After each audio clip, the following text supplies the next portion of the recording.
Next question. How is mentality materiality the condition for consciousness, depending arising? What's the difference between mentality and consciousness? Sometimes these words get sort of really messed up. It's nama rupa, they call mentality and materiality. What nama rupa really is the objects of consciousness. It's what you're conscious of. So consciousness is like the screen, and nama rupa is actually what's on the screen. And the important thing is, if there's no consciousness, there's nothing actually on the screen. There's no nama rupa. If there's no nama rupa, there's no consciousness. In other words, when all this nama rupa finishes, so does consciousness. Your mind stops. So what actually happens in meditation, this whole process, stopping the nama rupa gets very, very still. And so the consciousness which knows it starts to disappear. This is how we meditate. Here, this is a deep part. When you first close your eyes, what do you see? The blackness behind your eyelids. But that doesn't move. That is still. That nama rupa is so still that after a while, eye consciousness stops, it ceases. Because the nama rupa of eye consciousness is necessary to keep the consciousness there. If there's nothing to see, the consciousness turns off. Eye consciousness ceases when nothing's happening.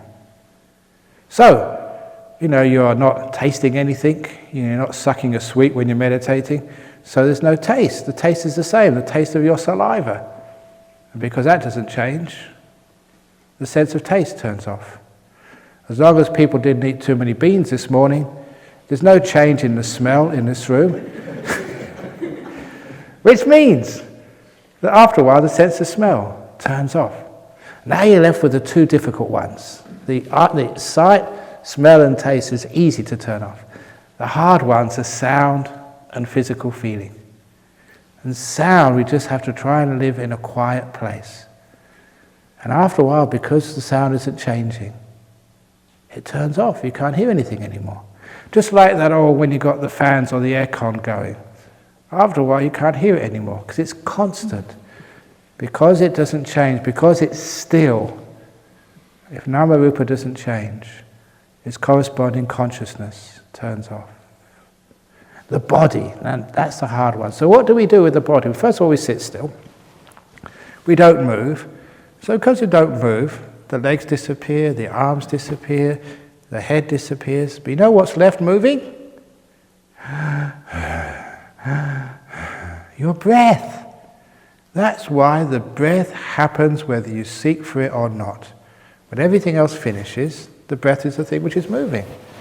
So the job in meditation is to watch the breath and calm it down until you get to the stage where the in-breath and the out-breath are just about the same.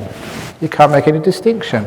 Because you can't make any distinction between the in and out breath, it's so even that nothing is changing and the breath disappears. It's supposed to, because nothing is happening.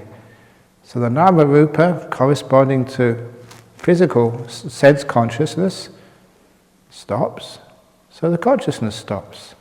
The two are dependent on each other. If sense consciousness has got nothing to be conscious of, then the consciousness stops.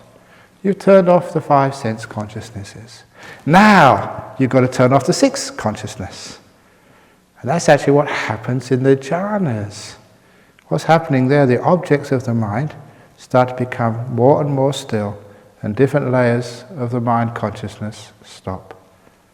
And when you get to the arupas, that's when the mind really starts to disappear. Infinite consciousness, infinite space. I call it like unmeasured space. What's happening there is very similar to present moment awareness. In present moment awareness, there is no time at all. You're squashed between the past and the future. It's this moment of time called now. But when you get in there, it's like you've got all the time in the world. At last you're free. The timelessness, that idea of no time and time about to disappear is what it's meant by when space starts to vanish. In the first arupa, the consciousness starts to vanish. That's the infinite, or rather unmeasured consciousness of the second arupa state. And then, when that vanishes, there's nothing left.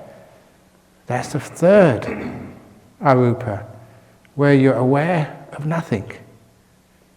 Because there's nothing to be aware of, the awareness starts to vanish. But before it vanishes, there's no more perception. But you can perceive there's no perception. That's why it's called neither perception or non-perception. Your mind is fading away. It's almost gone. And then it does go. At last, the sixth sense of mind is ceased. Because nama-rupa, its objects, are necessary for the consciousness to exist.